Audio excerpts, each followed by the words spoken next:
KB Channel. Mereka nak masukkan saya dalam penjara, tapi tak nak bagi saya dan peguam saya datang. So macam mana? Bila saya buat teguran ini, saya pula telah dituduh menghina mahkamah oleh peguam negara. Dan peguam negara nak penjarakan saya pasal hal ini. So bila kita tegur perkara ini, orang yang menegur tu pula peguam negara nak sumbat dalam penjara. So itulah saya akan melawan dan kita kena berani, kena benar lah tuan-tuan dalam bila kita nak buat reform betul-betul. So ada cabaran-cabarannya.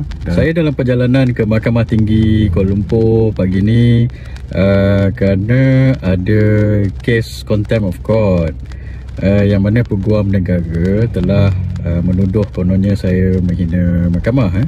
Pagi ni sepatutnya saya tak datang pun tak apa, sebab peguam negara atau pihak peguam negara mereka mahu membuat pendengaran ini atau menghadap hakim secara ex parte atau secara satu pihak. Ini dah kali ketiga mereka pergi mahkamah tak bagi tahu saya atau tak bagi tahu peguam saya. So mereka buat secara ex parte. So mereka kata ini mengikut kaedah-kaedah yang ditentukan oleh mahkamah ke sebagainya lah. Mereka kata macam itu. Tapi sebenarnya ini atas budi bicara saja. So mereka boleh membenarkan pendengaran ini dibuat secara semua pihak lah. Walaupun mereka tak bagi saya datang, tapi saya datang jugalah. So sebab ini pada saya, mereka nak masukkan saya dalam penjara, tapi tak nak bagi saya dan peguam saya datang. So macam mana ni?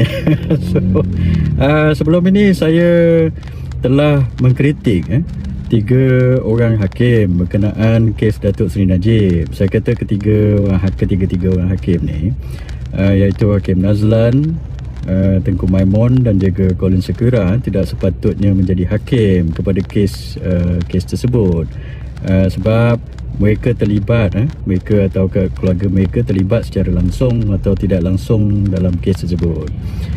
Saya buat komen macam Hakim Nazlan ini, dia pernah jadi peguam kepada Maybank dan Maybank terlibat secara langsung dalam penubuhan SRC. So saya kata macam mana pula Hakim Nazlan ni boleh jadi hakim kepada kes SRC Datuk Najib, sedangkan dia pernah jadi peguam kepada Maybank, dan pada ketika itu Maybank terlibat dengan SRC. Dia adalah penasihat Maybank atau peguam Maybank lah pada ketika itu. So sepatutnya dia telah mengasing atau mengundurkan diri lah. Dan Tengku Maimun masa kes Datuk Najib ini pergi ke Mahkamah Persekutuan, dia telah jadi ketua kepada panel Mahkamah Persekutuan tu yang membuat keputusan akhir. Padahal peguam Datuk Najib telah buat submission supaya Tengku Maimun ini recuse herself atau mengasingkan diri, mengundurkan diri, sebab suami Tengku Maimun ni pernah membuat komen-komen negatif terhadap Datuk Najib. So ini last sekali penghakiman di Federal Court, dan kita minta Tengku Maimun supaya mengundur diri, tapi dia tak undur diri. Dan Colin Sekira, saya buat komen yang menjadi hakim kepada kes Datuk Najib dalam kes 1MDB ini, dia pernah menjadi rakan kongsi kepada saksi 1MDB atau dalam kes 1MDB, dan saksi ini adalah peguam kepada 1MDB, Jasmine Lu. So macam mana pula Colin Sekira ni boleh jadi hakim pada kes 1MDB, padahal dia dulu adalah pernah jadi rakan kongsi kepada peguam 1MDB pada satu masa. Sebab tu saya suruh dia recuse.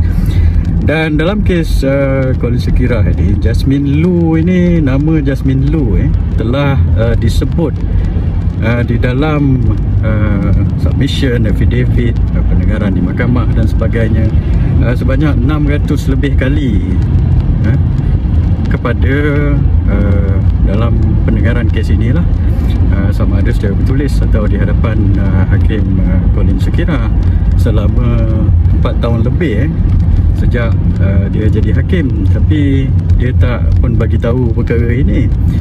So recently aja dalam beberapa bulan lepas tak salah saya, yang bila Jasmine Lu ini nak dipanggil sebagai saksi, barulah dia bagi tahu. Dia kata, oh, dia pernah kenal Jasmine Lu ni sebab Jasmine Lu pernah jadi partner dalam satu firma undang-undang. So sebab itu kita kata dia tak sepatutnya jadi hakim dalam kes itu.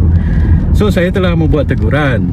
Saya kata mereka ini tak boleh lah macam ini. Dia tak boleh, tak sepatutnya jadi hakim. Sebab rakyat lihat kalau ada perkara elemen-elemen macam ini, maka ada kegusaran terhadap keputusan yang dibuat tersebut. So bila rakyat tak percaya kepada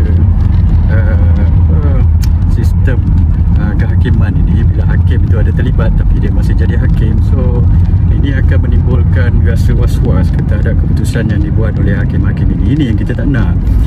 So bila rakyat was-was dengan keputusan ini, mereka juga was-was tentang sistem kehakiman. Bila dia was-was kepada sistem kehakiman kita, maka undang-undang sukar untuk ditegakkan.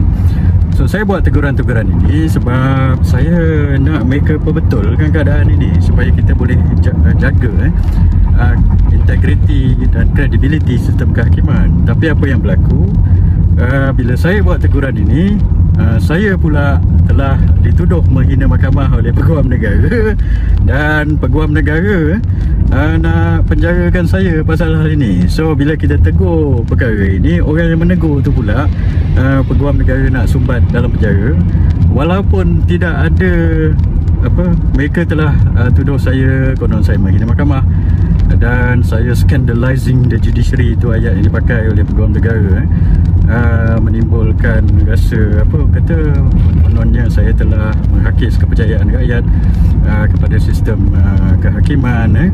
Mereka tuduh saya begitu, walaupun tidak ada satu pun laporan polis dibuat terhadap saya. So Peguam Negara ni di bawah eksekutif, di bawah Perdana Menteri, di bawah kerajaan lah.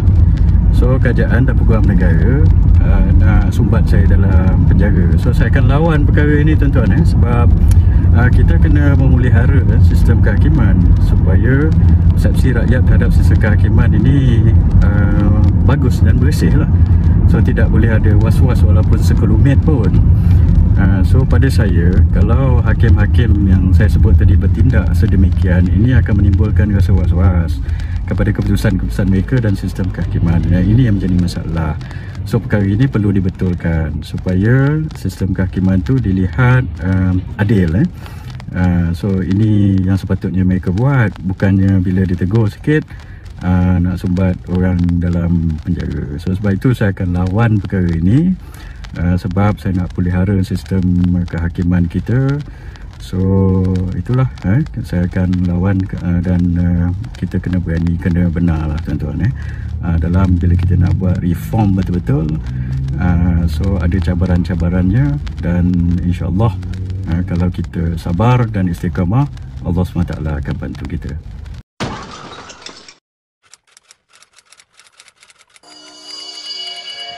AB Channel.